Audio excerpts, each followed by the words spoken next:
Major Sinha হত্যা মামলায় OC প্রদীপ ও লিয়াকতের মৃত্যুদণ্ড হাইকোর্টে বহাল, ন্যায় বিচার পাওয়ার পরিবারের অসন্তোষ।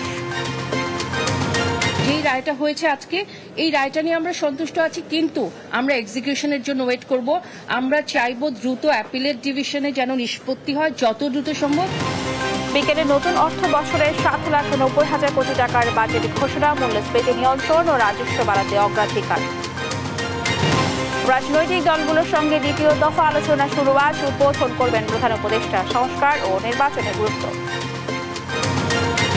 ঈদ যাত্রার স্বস্তিতে ঢাকা ছাড়ছে মানুষ, ট্রেনে নেই শিডিউল বিপর্যয়, মহাসড়কে ধীরে ধীরে বাড়ছে যানবাহন ও যাত্রীর চাপ। আমরা এক জায়গায় দাঁড়া থেকে 3 ঘন্টা 4 ঘন্টা পার করছি, তবে এবার এরকম কিছু হয়নি। এরকম হলে ভালো। আইনত দ্বারা ব্যবস্থা নেওয়া হবে যেন আমরা নিরাপদে চলাচল করতে পারি। কোরবানির পশুর চামড়া সংরক্ষণে চিন্তায় ট্যানারি মালিকরা, লবণের দাম ও লোডশেডিং নিয়ে শঙ্কা, পুরো প্রস্তুত নয় সিইটিপি। যুক্তরাষ্ট্রের কলোরাডোয় ইসরায়েলি পন্থী বিক্ষোভে বোমা হামলা, বেশ কয়েকজন আহত, পরিকল্পিত বলছে এফবিআই। এবং সিঙ্গাপুরের বিপক্ষে এএফসি কাপ বাছাই খেলতে ঢাকায় হামজা চৌধুরী, বিকেলে যোগ দিবেন জাতীয় দলের অনুশীলনে। দেখছিলেন সংবাদ শিরোনাম। সংবাদ দুপুরের সঙ্গে আছে আমি রাবি ইসলাম স্নেহা। এবার বিস্তারিত। অবসরপ্রাপ্ত মেজর সিনহা মোহাম্মদ রাশেদ খান হত্যা মামলায় ওসি প্রদীপ ও পুলিশ পরিদর্শক লিয়াকত আলীর মৃত্যুদণ্ড বহাল রেখেছেন হাইকোর্ট। সেই সঙ্গে এসআই নন্দদুলাল সহ 6 জনের যাবজ্জীবন কারাদণ্ড বহাল রাখা হয়েছে। সব আসামিকে 50,000 টাকা করে জরিমানাও করা হয়। বিচারিক আদালতে রায় বহাল থাকায় সন্তুষ্ট মেজর সিনহার পরিবার। সোমবার বিচারপতি মোস্তাফিজুর রহমান ও বিচারপতি সগির হোসেনের হাইকোর্ট বেঞ্চ এ রায় দেন। 2022 সালের 31 জানুয়ারি কক্সবাজার আদালতের সাবেক ওসি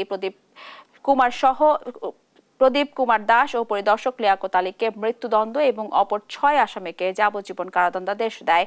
দণ্ড পাওয়া অন্য আসামিরা হলেন টেকনাফ থানার সাবেক এসআই নন্দদুলাল রক্ষিত এবং কনস্টেবল রুবেল শর্মা ও সাগর দেব, কক্সবাজারের বাহারছড়ার মারিশবুনিয়া গ্রামের মোহাম্মদ নুরুল আমিন, মোহাম্মদ আয়াজ ও নিজামুদ্দিন। 2020 সালে 31 জুলাই রাতে কক্সবাজার টেকনাফ মেরিন ড্রাইভ সড়কের শামলাপুর তল্লাশি চৌকিতে পুলিশের গুলিতে নিহত হন সিনহা মোহাম্মদ রাশেদ খান। যেই রায়টা হয়েছে আজকে, এই রায়টা নিয়ে আমরা সন্তুষ্ট আছি, কিন্তু আমরা এক্সিকিউশনের জন্য ওয়েট করব। আমরা চাইব দ্রুত অ্যাপিলেট ডিভিশনে যেন নিষ্পত্তি হয় যত দ্রুত সম্ভব। ট্রায়াল কোর্টের রায় সম্পূর্ণভাবে বহাল রাখা হয়েছে, কিন্তু রায়ের একটু খুঁত থেকে গেল। এসপি মাসুদ যদি সঠিক দায়িত্ব পালন করতেন তাহলে সিনহা সহ 2 থেকে 300 মানুষের জীবন এইভাবে হানি হতো না। আমরা মনে করি বিচারের এই ক্ষতটি অ্যাপিলেট ডিভিশন টেক কেয়ার করবেন এবং অ্যাপিলেট ডিভিশনে এসপি মাসুদের বিরুদ্ধে যথাযথ প্রসিডিংস জড়ো করে শাস্তির সম্মুখীন করা হবে। 2025-26 অর্থ বছরের বাজেট ঘোষণা আজ বিকেল 3টায় বিটিভিতে অর্থ উপদেষ্টার বক্তব্যের মধ্য দিয়ে ঘোষণা হবে সংক্ষিপ্ত এ বাজেট। এবার বাজেটের আকার 7,90,000 কোটি টাকা হতে পারে বলে জানিয়েছে অর্থ মন্ত্রণালয়। মূল্যস্ফীতি নিয়ন্ত্রণকেই বাজেটের প্রধান চ্যালেঞ্জ মনে করছেন বিশেষজ্ঞরা। আরও জানাচ্ছেন সাবরিনা মজুমদার। আজ বিকেল 3টার পর অর্থ উপদেষ্টা ডক্টর সালেহ উদ্দিন আহমেদ বিটিভিতে ঘোষণা করতে যাচ্ছেন 2025 থেকে 26 অর্থ বছরের বাজেট। এবার কিছুটা আকার কমিয়ে 7,90,000 কোটি টাকা হতে পারে বাজেটের আকার, যা 2024 থেকে 25 অর্থ বছরের তুলনায় 7,000 কোটি টাকা কম হতে পারে। বাজেটে রাজস্ব আদায়ের লক্ষ্যমাত্রা ধরা হতে পারে 5,18,000 কোটি টাকা।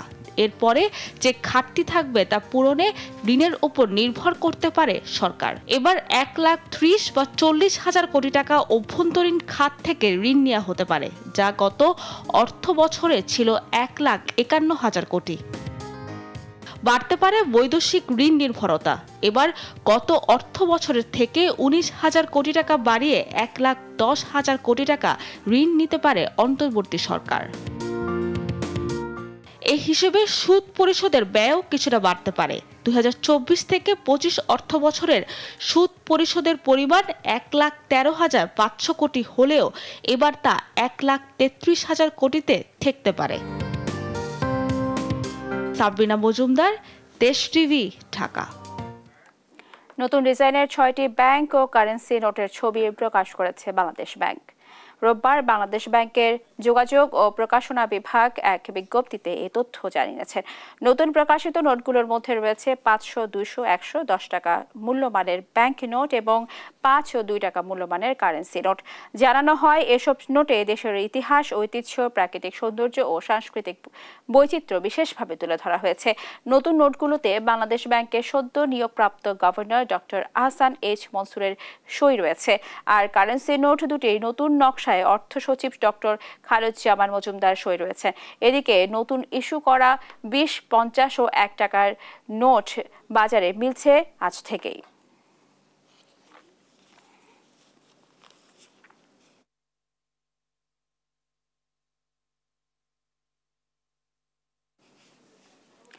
সংস্কারের বিষয়ে রাজনৈতিক দলগুলোর সঙ্গে আজ থেকে দ্বিতীয় দফায় বৈঠকে বসছে সরকার। এর মাধ্যমে দ্বিতীয় ধাপের আলোচনা আনুষ্ঠানিকভাবে শুরু হবে।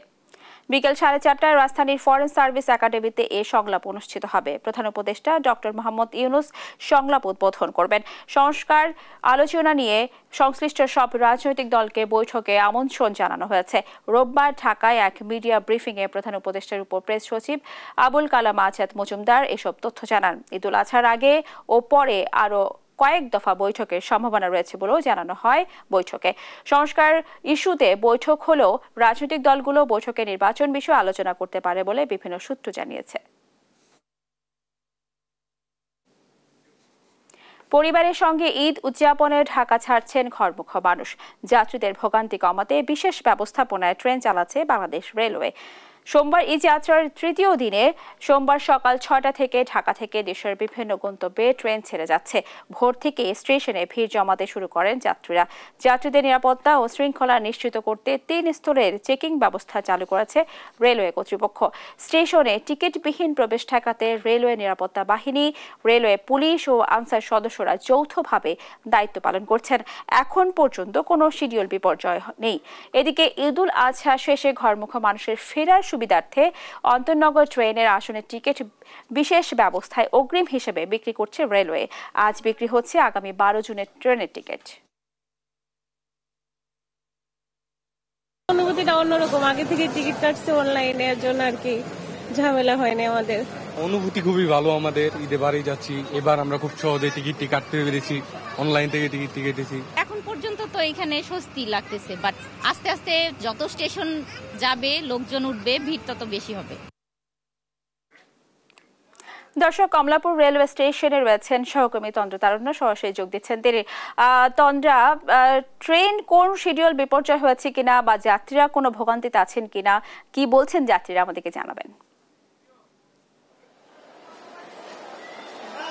আজকে সকাল থেকে কিন্তু এখন পর্যন্ত মোট 18টি ট্রেন রেল স্টেশন থেকে যে গন্তব্যগুলো রয়েছে সেই গন্তব্য উদ্দেশ্যে রওনা হয়েছে এবং অনেকগুলো চলেও গিয়েছে। এবং এখন পর্যন্ত কিন্তু আন্তনগর ট্রেন থেকে শুরু করে লোকাল ট্রেন যেগুলো রয়েছে সবগুলো কিন্তু বলা যায় যে সময় মাফিকই ছেড়েছে। তবে কিছু ট্রেন আমরা যদি বলি যে কমিউনিটি ট্রেন যেটা, সেটিও কিন্তু কিছুটা সময়ের বিলম্ব তখন হয়েছিল এবং পরবর্তীতে কিন্তু প্রায় কিছুটা সময় যাওয়ার পর 9:45 যে ট্রেনটি যাওয়ার কথা ছিল সেটি আসলে কিছুটা বিলম্বের কারণে দেরি করে ছাড়া হয়েছে। এছাড়া বাকি যে ট্রেনগুলো সকাল থেকে গিয়েছে সেগুলো কিন্তু কিছুটা সময় এদিক ওদিক হওয়ার পরও তারা কিন্তু একদম বলা যায় যে সময় মতনই তারা গিয়েছে। 10টার যে ট্রেন যেটি ছিল সেটি কিন্তু 10টার দিকেই গিয়েছে, এমনটাই কিন্তু আমাদেরকে স্টেশন ম্যানেজার তিনি জানিয়েছেন। এবং পাশাপাশি তিনি যেটি বলেছেন যে আসলে আজকে যে ট্রেনে ঈদ যাত্রা কিন্তু আজকে তৃতীয় দিন এবং তৃতীয় দিন অনুযায়ী কিন্তু আজকেও বলা যায় যে যারা যাত্রা করছেন অর্থাৎ যাত্রীদের যে আসলে চাপ যেমন থাকার কথা সে তুলনায় কিন্তু আজকেও যাত্রীদের চাপ বলা যায় যে কিছুটা সহনীয় আছে, কিছুটা কম রয়েছে। তবে রেল কর্তৃপক্ষ যেটি জানিয়েছে যে আসলে পরবর্তীতে আসলে শেষের দিনগুলোতে যে পরিমাণে যাত্রীদের ভিড় হয় এবং যেভাবে মানুষজন আসলে বাড়ি যাওয়া শুরু করে, ঘরমুখী মানুষ যেভাবে আসলে নিজ নিজ গন্তব্যের জন্য উদ্দেশ্যে রওনা হয়, সেই চাপ আসলে নিয়ন্ত্রণের জন্য এবং সেই পরিস্থিতি আসলে সামলানোর জন্য তারা কিন্তু প্রস্তুত রয়েছে এবং তারা যেন সেই পরিস্থিতি সামলানো যায় সেই ব্যাপারে কিন্তু তারা এখন পর্যন্ত সেই ব্যাপারটি আসলে মাথায় রেখে তারা কাজ করে যাচ্ছেন। এবং পাশাপাশি যদি একটু বলি যে আইন শৃঙ্খলা বাহিনীও কিন্তু এখানে কাজ করছে এবং 3 স্তরের কিন্তু এখানে এখানে নিরাপত্তার জন্য আসলে তারা কাজ করে যাচ্ছেন এবং পাশাপাশি মোবাইল কোর্টও কিন্তু পরিচালনা করা হচ্ছে। যে কোনো ধরনের কালোবাজারি টিকিট কিংবা বিনা টিকিটে কেউ ভ্রমণ করছে কিনা সেই ব্যাপারগুলো কিন্তু এখানে আসলে পর্যবেক্ষণ করা হচ্ছে এবং 1:15 যে ট্রেনটি রয়েছে সেটির জন্য কিন্তু এখন যাত্রীরা অপেক্ষা করছে। আমরা একটু কথা বলবো যে কয়টার সময় আপনি এসেছেন এবং আপনাদের ট্রেন আসলে কয়টার দিকে ছাড়ার কথা? আমি তো জানি না আর কি, আমার সাথে আমার জামাই আছে আর কি, জামাই আছে। যেমনটা বলছিলাম যে আসলে ট্রেন কিন্তু 1:15 ছাড়ার কথা রয়েছে এবং তার জন্য কিন্তু প্ল্যাটফর্মে আসলে যাত্রীরা এখানে এসেছেন এবং তারা এখানে অপেক্ষা করছেন। আসলে আমরা একটু কথা বলবো। ভাই আপু, আজকে এই যে গ্রামে যাচ্ছেন কেমন লাগছে? আসলে খুবই ভালো লাগছে, মানে আমরা খুবই উত্তেজিত, এতদিন পর বাড়িতে যাচ্ছি, দাদা দাদু নানা নানুর সাথে ঈদ করব, খুবই আনন্দ লাগছে এবং আম্মু আব্বু সবাই যাচ্ছে, অনেক বেশি আনন্দ লাগছে। কথা বলি সেটা হচ্ছে এই যে আজকে যে ট্রেন, আপনাদের ট্রেনটা আসলে কয়টায় ছাড়ার কথা রয়েছে? আমাদের ট্রেন ছাড়বে 1:15। তাড়াতাড়ি আসলাম, দেশের মানে আকাশের আবহাওয়া ভালো না, বৃষ্টির জন্য, এর জন্য তাড়াতাড়ি আসা। অন্যান্য বারের তুলনায় এবার আসলে যাত্রা, ঈদ যাত্রা কেমন লাগছে এবং ভোগান্তি আসলে পোহাতে হচ্ছে কিনা, নাকি স্বচ্ছভাবে মানে একটু ভালোভাবে আপনারা আরামভাবে যেতে পারবেন বলে আশা করছেন? কোনটা? না, ভালোভাবেই, যে সবসময় আমাদের মানে যাওয়াটা ভালোই হয়, কারণ ফার্স্ট টু লাস্ট, ঢাকা থেকে একবারে মোহনগঞ্জ, কোনো ঝামেলা হয় না। যেমনটা বলছিলেন যে আসলে অন্যান্য বারের তুলনায় যদিও তিনি বলেছেন যে আসলে ভোগান্তি কিছুটা কম হচ্ছে বা সবসময় একই রকম থাকে, তবে অন্যান্য যাত্রী যারা রয়েছেন তারা কিন্তু বলেছেন যে আসলে যাত্রীদের অন্যান্য বছরের তুলনায় এই বছরের কিন্তু তারা কিছুটা বলা যায় যে শান্তির সাথে তারা আসলে যাতায়াতের জন্য যে টিকিট আছে সেটিও কাটতে পেরেছে এবং তারা নিজ গন্তব্যে যাচ্ছেন। এমনটি কিন্তু সকালে আমাদেরকে যে আন্তনগর ট্রেনগুলো গিয়েছে সেই যাত্রীগুলো জানিয়েছিলেন। তো রেল স্টেশন থেকে এই ছিল আমার কাছে সর্বশেষ। এখন পর্যন্ত 18টি ট্রেন গিয়েছে, তবে স্টেশন ম্যানেজার আর কথা বলেছে যে আজকে সারাদিনে কিন্তু 62টির মতো ট্রেন কিন্তু আজকে এখান থেকে যে গন্তব্যগুলো আছে সেগুলোতে কিন্তু যাওয়ার কথা রয়েছে সারাদিনে। তো এই ছিল আমার কাছে রেল স্টেশন থেকে সর্বশেষ। স্নেহা। তন্দ্রা, আপনাকে ধন্যবাদ। দর্শক, শুনছিলাম কমলাপুর রেল স্টেশন থেকে এই যাত্রার খবরাখবর। প্রিয়জনের সঙ্গে ঈদ উদযাপনে দেশের বিভিন্ন প্রান্তে ছুটছে মানুষ। এতে ফলে ঢাকা থেকে বের হওয়ার প্রধান মহাসড়কে ধীরে ধীরে বাড়ছে চাপ। বিশেষ করে ঢাকা টাঙ্গাইল ও ঢাকা ময়মনসিংহ মহাসড়কে কয়েকটি গুরুত্বপূর্ণ পয়েন্টে যানজটের আশঙ্কা দেখা দিয়েছে। তবে যানজট ও দুর্ভোগ কমাতে মাঠে রয়েছে পুলিশ ও প্রশাসনের বিশেষ প্রস্তুতি। অঙ্কন চৌধুরীর রিপোর্ট। ঢাকা টাঙ্গাইল ও ঢাকা ময়মনসিংহ সড়কের বিভিন্ন পয়েন্টে যানজটের আশঙ্কা রয়েছে। টঙ্গী চন্দ্রা চৌরাস্তা অংশের বিআরটি এর অসমাপ্ত কাজ ও ইজি বাইক এলোমেলো পার্কিং এ যান চলাচলে সমস্যা তৈরি হয়েছে। তবে সোমবার সকাল থেকে এই সড়কে স্বস্তিতে চলাচল করছে ঘরমুখী মানুষ। এই অটো রিক্সা যদি কমাইতো, সরকার যদি পুলিশ দিয়ে একটু নিয়ন্ত্রণ করতো, তাইলে চলাচলটিতে অনেকটা সুবিধাজনক হইতো। এই তাকুয়া গাড়ি এটি কালি ঘোরা, কালি সমানে কালি ঘোরা, রাস্তাঘাটে ঘোরার সময় কালি জাম লাগে। এলিভেটেড এক্সপ্রেসওয়ের কাজের কারণে রাস্তায় খানাখন্দ ও জলাবদ্ধতা তৈরি হয়েছে। ঈদে পশুবাহী ট্রাক ও যাত্রীচাপ বাড়বে, ফলে প্রায় 20 কিলোমিটার এলাকায় ধীরগতি ও ভোগান্তির আশঙ্কা রয়েছে। নিরাপত্তায় প্রশাসনের বাড়তি প্রস্তুতি রয়েছে। ঢাকা বগুড়া মহাসড়কের সিরাজগঞ্জ অংশে যান চলাচল স্বাভাবিক রয়েছে। তবে যমুনা সেতুর পশ্চিম পারে যাত্রীচাপ কিছুটা বেড়েছে। চান্দাইকোনা পর্যন্ত 4 লেনের কাজ শেষ হয় কিছুটা স্বস্তি রয়েছে। নির্বিঘ্ন যাত্রায় জেলা পুলিশ ও হাইওয়ে পুলিশের মোতায়েন রয়েছে। পুলিশের টহল জোরদার করার জন্যই তো এটা বলতে হবে যে পুলিশ যদি টহল দেয় তাহলে আর এতটা ডাকাতি হওয়ার সম্ভাবনা নাই। ঈদের সময় রাস্তাঘাটে অনেক প্রবলেম, আমরা ভালোভাবে চলাফেরা করতে পারি, এই জন্য আইনকে আমাদেরকে সহযোগিতা করতে হবে। পাটুরিয়া, দৌলদিয়া, ওয়ারিচা, কাজিরহাট রুটে যথাক্রমে 17 ও 5টি ফেরি প্রস্তুত রেখেছে বিআইডব্লিউটিসি। আবহাওয়া ভালো থাকলে চলাচল স্বাভাবিক থাকবে, তবে খারাপ আবহাওয়ায় ফেরি চলাচল ব্যাঘাত ঘটতে পারে। এখনো বড় যানজট না থাকলেও সতর্ক থাকার পরামর্শ সংশ্লিষ্টদের। 700-এরও বেশি পুলিশ মোতায়েন রয়েছে। তবে নিরাপদ যাত্রায় দরকার সচেতনতা ও শৃঙ্খলা। সবারই প্রত্যাশা নির্বিঘ্ন ও শান্তিপূর্ণ ঈদ যাত্রা। নিউজ ডেস্ক, দেশ টিভি। ঈদ সামনে রেখে নারায়ণগঞ্জ ও টাঙ্গাইলে মহাসড়কের বিভিন্ন পয়েন্টে যাত্রীর ভিড় বেড়েছে চোখে পড়ার মতো। এ নিয়ে আরো জানাতে যুক্ত হচ্ছেন সহকর্মী বিল্লাল হোসাইন ও অভিজিৎ ঘোষ। শুরুতে যাচ্ছি নারায়ণগঞ্জে। বিল্লাল, যাত্রী ও যানবাহনের চাপ কেমন দেখছেন? কোনো ভোগান্তির অভিযোগ পেয়েছেন কিনা আমাদেরকে জানাবেন। স্নেহা, ঢাকা চট্টগ্রাম মহাসড়কে যান চলাচল স্বাভাবিক থাকলেও আজকে ঠিক সকাল 9:30 থেকে ঢাকা সিলেট মহাসড়কের নারায়ণগঞ্জের অংশে তীব্র যানজট কিন্তু রয়েছে। এই মহাসড়কের যাত্রামুড়া এলাকা থেকে বরপা পর্যন্ত যে 6 কিলোমিটার এলাকা রয়েছে, এই পুরো এলাকাতে আমরা সকাল থেকে কিন্তু যানজট দেখেছি এবং এর কারণ হিসেবে বৃষ্টি এসেছে। এর মধ্যে সড়কটি ধুলেনের সড়ক, এই সড়কের দুপাশে বড় বড় গর্ত, খনাখন্দ এবং তার মধ্যে আসলে 4 লেনের নির্মাণ কাজ চলায় বিভিন্ন জায়গাতে মাটি খুঁড়ে রেখেছে, ফলে সড়কটিতে আছে কিন্তু তীব্র যানজট। এই মুহূর্তে আমরা এই মহাসড়কের বরাবর এলাকাতে আছি। এখান থেকে একটু সরাসরি দেখাতে চাই যে এখন যানবাহন চলাচল একেবারে ধীর গতিতে চলাচল করলেও কিছুক্ষণ আগে কিন্তু পুরোপুরি যানজট ছিল, অর্থাৎ প্রায় 8 ঘন্টার মধ্যে কোনো যানবাহন কিন্তু তার যে নির্দিষ্ট গতির যে চলাচল সে অংশ কিন্তু করতে পারেনি। তবে এই মহাসড়কটিতে দীর্ঘদিন ধরে আসলে এই যানজট রয়েছে। পুলিশের পক্ষ থেকে বিভিন্ন ধরনের ব্যবস্থা নেওয়া হলেও তারা কিন্তু আমাদেরকে যেটি জানিয়েছেন যে এই মহাসড়কে যে 4 লেনের নির্মাণের কাজ এবং দুই পাশে খনাখন্দ সেগুলো ভরাট না করার কারণে মূলত এই যানজট সৃষ্টি হয়েছে। ঈদযাত্রায় ঘরমুখ মানুষ যখন বাড়ির পথে রওনা হবেন এবং এই সড়কটিতে যখন দূরপাল্লার আরো বেশি যানবাহনের যে বাড়তি চাপ সৃষ্টি হবে, তখন কিন্তু এই ভোগান্তি আরো বাড়বে, এমনটা কিন্তু আমাদেরকে আসলে আইন শৃঙ্খলা বাহিনীর পক্ষ থেকে জানিয়েছেন। তো এই মহাসড়ককে ঘিরে আসলে যাত্রীরা যেটি বলছেন যে ভোগান্তি আসলে যতই দিন যাচ্ছে ততই বাড়ছে। ঈদযাত্রায় এই ভোগান্তি কমাতে কার্যকরী ব্যবস্থা এখনই নিতে হবে, এমনটাই কিন্তু যাত্রী এবং যানবাহন চালকদের দাবি। এই হচ্ছে আমার কাছে দুই মহাসড়ককে এই মুহূর্তে সবশেষে আমরা যাব টাঙ্গাইলে।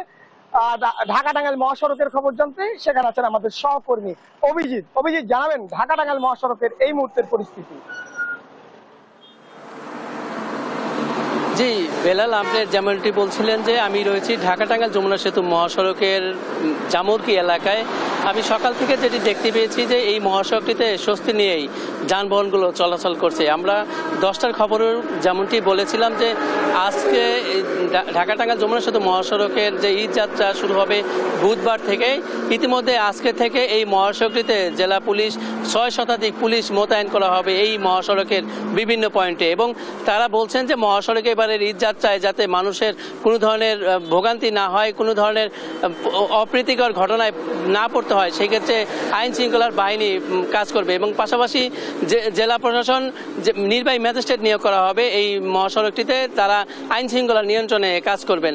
এবং এছাড়া হচ্ছে এই টাঙ্গাইলের যে আপনি জানেন যে টাঙ্গাইলে প্রায় বেশ কয়েকদিন ডাকাতির ঘটনা ঘটেছে। সেই ডাকাতির ঘটনায় কিন্তু মানুষের মধ্যে একটি শঙ্কা কাজ করছে। পাশাপাশি যারা এই মহাসড়কটিতে ব্যবহার করেন, চালক যারা রয়েছেন, তারা বলছেন যে যেহেতু ঈদকে কেন্দ্র করে এই মহাসড়কে ডাকাতির ঘটনা ঘটছে, তবে এই মহাসড়কের ঈদ যাত্রাতেও একটি শঙ্কা কিন্তু রয়েছে। তারা বলছেন যে তারা যেন নিরাপদে এই সড়কে চলাচল করতে পারেন, এই ক্ষেত্রে যে পুলিশ প্রশাসনের হস্তক্ষেপ কামনা করেছেন এবং তারা বলছেন যে এই সড়কটিতে তারা যেন নির্বিঘ্নে চলাচল করতে পারেন। এবং যাত্রীরা বলছেন যে প্রতি ঈদেই তারা বাড়তি ভাড়া দিয়ে তাদেরকে গন্তব্যে যেতে হয় এবং এবারে যেন বাড়তি ভাড়া চালকরা না আদায় করতে পারেন, সেই ক্ষেত্রে প্রশাসনের হস্তক্ষেপ কামনা করেছেন। এবং তারা বলছেন যে যেহেতু ভোক্তা অধিকার যারা রয়েছেন তারা যদি এই কার্যকর ভূমিকা গ্রহণ করে ভাড়া বাড়তি আদায়ের বিষয়ে, তাহলে তারা উপকৃত হবেন।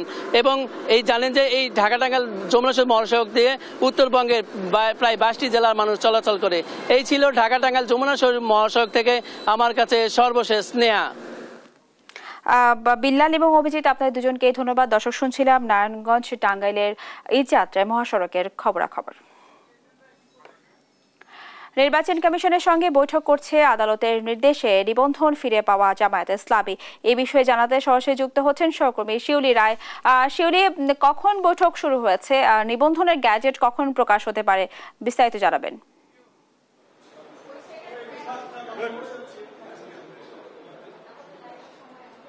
জি, যেমনটা আপনি বলেছেন, কিছুক্ষণ আগেই কিন্তু 12টার দিকে হচ্ছে নির্বাচন কমিশন সিএসি এবং 4 কমিশনের সঙ্গে কিন্তু হচ্ছে গিয়ে জামাতের 6 প্রতিনিধি দলের সাথে কিন্তু বৈঠক অলরেডি শুরু হয়ে গিয়েছে। এবং আপনারা ইতিমধ্যে জানেন যে গতকালকে কিন্তু জামাতের যে নির্বাচন অংশগ্রহণ করার জন্য যে তাদের নিবন্ধন দরকার, যে নিবন্ধনটি হচ্ছে বাতিল ছিল এতদিন, সেই নিবন্ধনটি তারা ফেরত পেয়েছে।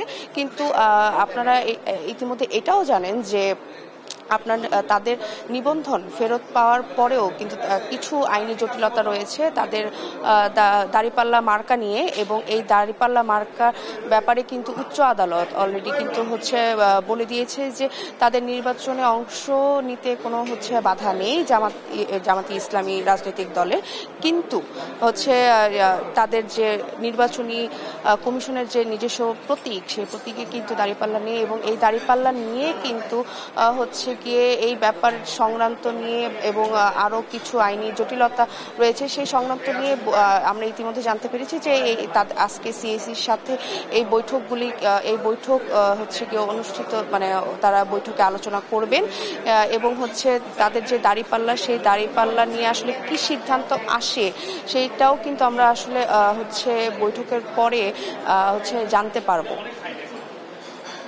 সিনহা হত্যা মামলায় হাইকোর্টের রায় নিয়ে ব্রিফ করছেন অ্যাটর্নি জেনারেল। সরাসরি চলে যাচ্ছি সেখানে। সেটা আপনারা পাবলিক জাজ করবেন, কিন্তু আমি এই প্রক্রিয়ার মধ্যে এসে এমন কোনো পদক্ষেপ নিতে চাই না যে পদক্ষেপে এই ন্যায় বিচার যতটুকু পাওয়া গেছে এটা ব্যাহত হয়। আমরা যে ন্যায় বিচারটা আজকে পেয়েছি প্রিন্সিপাল অ্যাকিউজদের বিষয়ে, সেইটা কোনোভাবেই আমরা ব্যাহত করতে দিতে চাই না। এটা আমাদের ধরেন লয়ার হিসেবে আমার মক্কেলের পক্ষে, রাষ্ট্রের পক্ষে একটা স্ট্র্যাটেজি।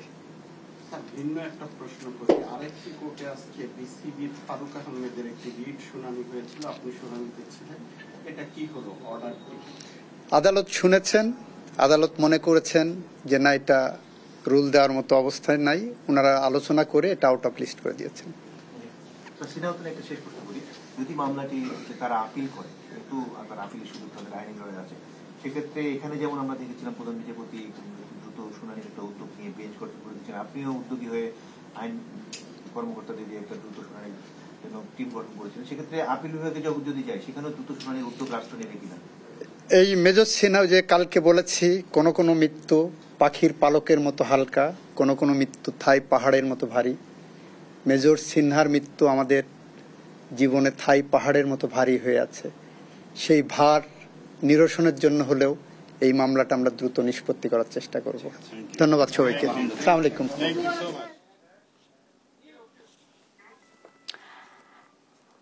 পাওনা টাকা চাওয়াকে কেন্দ্র করে খালাতো বোন জামাইয়ের হাতে খুন হয়েছেন ইয়াসিন নামের এক যুবক। রোববার রাত 10:30টার দিকে রাজধানী যাত্রাবাড়ি এলাকায় এই ঘটনা ঘটে। জড়িত সন্দেহে 3 জনকে গ্রেফতার করেছে পুলিশ। H হিমেনের report. রোববার রাত 10:30 যাত্রাবাড়ি ছনটেকের মায়ের দোয়া ভাতের হোটেলের সামনের চিত্র এটি। পাওনা টাকা চাইতে গিয়ে খুন হন ইয়াসিন নামের এক যুবক। হোটেল বিক্রির টাকা চাইতে গেলে ইয়াসিনের সঙ্গে তার খালাতো বোন জামাই আলামিনের সাথে কথা কাটাকাটি হয়। এক পর্যায়ে হোটেল থেকে দেশীয় অস্ত্র দিয়ে কুপিয়ে জখম করা হয় ইয়াসিনকে। ঢাকা মেডিকেল কলেজ হাসপাতালে নেওয়ার পর তাকে মৃত ঘোষণা করেন চিকিৎসক। বেশ কিছুদিন আগে হোটেলটি বিক্রি করা হয় আলামিনের কাছে, কিন্তু বাকি 10,000 টাকা চাইতে গেলে ইয়াসিনের উপর হামলা করে আলামিন। বাঁচাইতে পারি নাই, আমার 2টা সন্তান, মাত্র বাপটাকে ছোটটাই 17 মাসের বাচ্চা, এখনো জানে না বাবা আছে নাকি না। ঘটনার সত্যতা নিশ্চিত করে সহকারী পুলিশ কমিশনার মোহাম্মদ নাসির উদ্দিন। মারা গেছে তার বউর খালাতো ভাই, তার ছিল, তার থেকে মানে নিচে টাকা লেনদেন করছে। 10,000 টাকা বোধহয় হিসাবের গন্ডগোল আছে, 10,000 টাকা বোধহয় আলামিনের কাছে পাবে সম্ভবত। এখনো তো আমরা আসলে জিজ্ঞেস করি নাই, এটা জিজ্ঞাসাবাদ চলতেছে, এটা ধারণা করা। এই ঘটনায় 3 জনকে আটক করা হয়েছে। হত্যা মামলা প্রক্রিয়াধীন আছে বলে জানায় যাত্রাবাড়ি থানা পুলিশ। এইচ হিমেল, দেশ টিভি, ঢাকা। এবার কোরবানির পশুর চামড়া সংরক্ষণে নানা সমস্যার কথা বলছেন ট্যানারি মালিকরা। এর মধ্যে রয়েছে নগদ টাকার অভাব, লবণের চড়া দাম ও লোডশেডিং। ঈদের আগে এসব সমস্যার সমাধান না হলে নতুন চামড়া সংগ্রহ নিয়ে শঙ্কা জেগেছে মালিকদের মধ্যে। অন্যদিকে ঈদের বাড়তি চাপ সামলাতে এবারও পুরোপুরি প্রস্তুত নয় সিইটিপি। দেওয়ান ইমনের রিপোর্ট। এবার সাভারের ট্যানারি শিল্পের কারখানাগুলোতে 1 কোটির বেশি কোরবানির পশুর চামড়া সংগ্রহ করবেন মালিকরা, কিন্তু লবণের চড়া দামের কারণে শঙ্কায় রয়েছেন তারা। কিছুদিন আগেও যে লবণ ছিল 700 টাকা বস্তা, সে লবণের দাম ছাড়িয়েছে 1000 টাকা। এছাড়াও বড় দুশ্চিন্তার কারণ লোডশেডিং। ট্যানারি মালিকদের চাওয়া ন্যায্য দামে লবণ আর নিরবিচ্ছিন্ন বিদ্যুৎ সরবরাহ। কিছু অসাধু ব্যবসায়ী যখন কোরবান আসে তখন হঠাৎ করে ওরা একটা সিন্ডিকেটের মতো হইয়া ওরা লবণের দামটা বৃদ্ধি করে দেয়। বিদ্যুতের সাথে আমাদের সাথে একটা কথা হয়েছে, বলছে যে ঈদের সময় আমাদের বিচ্ছিন্ন বিদ্যুৎ দিবে এবং কোনো বিদ্যুৎ যাবে না, ওই রকম একটা আমাদের আশ্বাস দিয়েছে এরা। এখন ঈদের ভিতরে বোঝা যাবে যে কি করে এরা। এখানে ডাম্পিং ইয়ার পরিস্থিতি হয় নাই, তা আমাদের সিডিবি আমাদের পুরো কমপ্লিট হয় নাই। আমাদের এই ইউরোপের বার আমাদের দেশে আসে না, আমরা এই শুধু চায়না বায়ার নিয়ে আমরা এগুলো আছি। সাভার চামড়া শিল্পনগরীতে এবছর 1.5 শতাধিক ট্যানারি কারখানা সচল থাকার সম্ভাবনা রয়েছে। বিপুল পরিমাণ চামড়া সংরক্ষণ ও প্রক্রিয়াজাত করতে মেশিনারিজ মেরামত, বাড়তি লোকবল থেকে শুরু করে সব ধরনের প্রস্তুতি সেরেছে কারখানাগুলো। ঈদ উপলক্ষে ট্যানারি পরিষ্কার এবং যে মেশিন পাঠাতে সেগুলো পরিষ্কার করাইতেছে, যেগুলো নষ্ট হতে সার্ভিসিং করাইতেছে, যাতে ঈদের সময় তাতে নতুন চামড়া আসবে, যাতে কোনো সমস্যা না হয়, যাতে চামড়ার কাজটা খুব সুন্দরভাবে করা যায়। এভাবে যত মাল আছে কমপ্লিট করে রাখতে হবে, এই পুরান মাল সব সাপ্লাই দিতে হবে, নতুন মাল আইনা স্টক দিতে হবে। ঈদ এলেই সিন্ডিকেটের মাধ্যমে লবণের দাম বাড়ানোর কারণে বিপাকে পড়েন ট্যানারি মালিকরা। তবে এবার ট্যানারি মালিকদের সরাসরি মিল থেকে লবণ সংগ্রহের ব্যবস্থা করে দিচ্ছেন বিসিক। অন্যদিকে এবছরও ট্যানারির কেন্দ্রীয় বর্জ্য শোধনাগার বা সিইটিপি ঈদের বাড়তি চাপ সামলাতে পুরোপুরি প্রস্তুত নয়। যাদের লবণের ঘাটতি রয়েছে তাদের ক্ষেত্রে আমরা যে জিনিসটা করেছি যে ইতিমধ্যে আমাদের নিজস্ব একটা হোয়াটসঅ্যাপ গ্রুপের মাধ্যমে এবং যারা নিজেরা সরাসরি আসছেন তাদেরকে আমরা মিলের নাম্বারটা আমরা দিয়ে দিচ্ছি, যেন তারা সরাসরি ওখান থেকে যোগাযোগ করে লবণটা নিয়ে আসতে পারে। ওভারলিং করে আমরা সিটিবির ক্যাপাসিটিটাকে আমরা বাড়ানোর চেষ্টা করছি। পাশাপাশি আপনার শিল্প মন্ত্রণালয় এবং বিসিক যেটা করছে যে ঈদের পরে 2 সপ্তাহ যদি ঢাকার বাইরে থেকে চামড়া না আসে, সেই ক্ষেত্রে আপনার ইটিপির উপর বাড়তি চাপটা কমে আসবে। সাভার ট্যানারি শিল্পে এবার 1.5 শতাধিক কারখানায় 1 কোটি 5 লাখ কাঁচা চামড়া সংগ্রহের লক্ষ্যমাত্রা নির্ধারণ করেছেন ট্যানারি মালিকরা। দেওয়ানিমন, দেশ টিভি, সাভার। সাগরে মাছ ধরা নিষেধাজ্ঞা থাকায় কর্মহীন হয়ে পড়েছে নোয়াখালীর দ্বীপ উপজেলা হাতিয়ার জেলেরা। এখন ফিশিং বোট, জাল সহ মাছ ধরার সরঞ্জামাদি মেরামতের সময় পার করছেন তারা। নিষেধাজ্ঞার সময়ে সরকারি যে সহায়তা পাওয়ার কথা সেটা না পাওয়ায় হতাশ জেলেরা। অনেকের অভিযোগ, প্রকৃত জেলেদের বাদ দিয়ে অন্য পেশার মানুষদের জেলে হিসেবে তালিকাভুক্ত করা হয়েছে। মাওলা সুজনের তথ্য ছবিতে জানাচ্ছেন আব্দুল্লাহ আল মারুফ। নোয়াখালী জেলার দ্বীপ উপজেলা হাতিয়ার প্রান্তিক জনগোষ্ঠীর অধিকাংশই জেলে। তারা সাগরে ও নদীতে মাছ ধরে জীবিকা নির্বাহ করেন। কিন্তু বছরে 2 বার যখন সরকারিভাবে মাছ ধরার উপর নিষেধাজ্ঞা জারি হয়, তখন তাদের অনেকেই বেকার হয়ে যান। গেল 15 এপ্রিল থেকে সাগরে মাছ ধরার উপর সরকারি নিষেধাজ্ঞা শুরু হয়েছে, যা চলবে 11 জুন মধ্যরাত পর্যন্ত। জেলেরা নিষেধাজ্ঞা মেনে জাল, ফিশিং বোট নিয়ে তীরে ফিরে এসেছেন। এখন তারা কেউ জাল বুনছেন, আবার কেউ ফিশিং বোট সংস্কার করছেন, আবার কেউ কেউ বেকার সময় পার করছেন। বিভিন্ন সংস্থা থেকে ঋণ নিয়ে চালাচ্ছেন সংসার। নিবন্ধিত জেলেরা সরকারিভাবে যে সহায়তা পান তা একেবারেই অপ্রতুল। 1 সপ্তাহ পর ঈদুল আজহা, পশু কোরবানি দেওয়ার মতো সামর্থ্য নেই জেলেদের। তবে সরকারি যে বরাদ্দ তা যদি ঈদের আগে পান, তাহলে হয়তো ঈদের দিন কিছুটা হলেও স্বস্তি থাকবে তাদের। আমরা কিছু পাইতেছি না, সামনের একটা ঈদ, আমরা কি দড়ি খামো, আমরা জালের কাজ করি। সরকারিভাবে আমরা কিছু পাইতেছি না, আমরা জাল বানাই, গাড়ে বসে রয়েছি। ওই অভিযান হিসেবে যে কিছু পাবো, কিছু তো আমরা পাই না।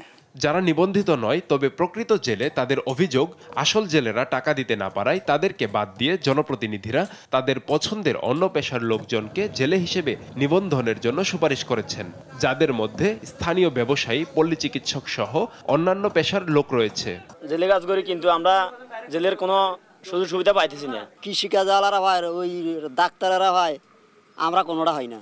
জেলেদের জন্য মানবিক খাদ্য সহায়তা হিসেবে ডিজিএফ এর চাল বিতরণ শুরু হয়েছে বলে জানান জেলা মৎস্য কর্মকর্তা। সমুদ্রের মাছ ধরা বিরত জেলেদের জন্য মানবিক খাদ্য সহায়তা বাবদ বরাদ্দ পাওয়া গিয়েছে। জেলে নিবন্ধনে কোনো অনিয়ম পরিলক্ষিত হলে সরাসরি যদি লিখিত অভিযোগ পাওয়া যায়, সেক্ষেত্রে তদন্ত সাপেক্ষে হালনাগাদ করে তাদেরকে বাদ দেওয়ার সুযোগ আছে।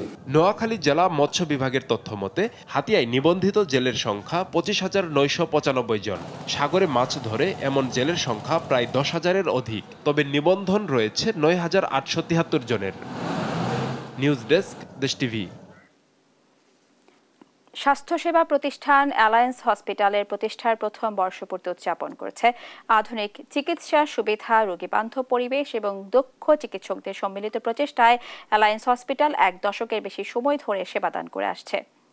বর্ষপূর্তি উপলক্ষে হসপিটালে দিনব্যাপী নানা আয়োজন রয়েছে। হসপিটালের ব্যবস্থাপনা পরিচালক ডক্টর মাহফুজুর ইসলাম বলেন, ভবিষ্যতেও আধুনিক চিকিৎসা প্রযুক্তি এবং মানবিক সেবার সমন্বয়ে দেশের স্বাস্থ্য সেবায় গুরুত্বপূর্ণ ভূমিকা রাখবে এই প্রতিষ্ঠান। অ্যালায়েন্স হসপিটাল আগামীর সেবা ও দায়িত্বশীলতার মান বজায় রেখে দেশের স্বাস্থ্য খাতকে আরও সমৃদ্ধ করতে বদ্ধপরিকর। বর্ষপূর্তির বিশেষ দিনে হাসপাতালটির সম্প্রসারণ প্রকল্প এবং নতুন বিভাগ চালুর ঘোষণাও দেওয়া হয়, যার মধ্যে রয়েছে ক্যান্সার ট্রিটমেন্ট ইউনিট, আধুনিক গ্যাস্ট্রোলিভার সেন্টার, নেফ্রো ইউরোলজি এবং শিশু বিকাশ কেন্দ্র ছাড়া আরও অন্যান্য সুযোগ সুবিধা।